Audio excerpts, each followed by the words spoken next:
যারা মন্দিরে ঈশ্বরের পুজো করেন তারা ধার্মিক, কিন্তু যারা স্বয়ং জীবের সেবা করেন তারাই দেবতা।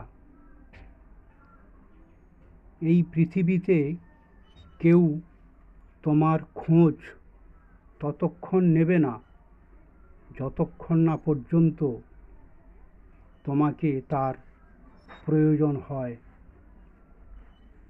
হাজারটা বন্ধু পাওয়া বড় কথা নয়, বড় কথা হচ্ছে এমন একটা বন্ধু পাওয়া যখন পৃথিবীর সব মানুষ তোমার বিরুদ্ধে থাকবে তখন সে তোমার পক্ষেই থাকবে।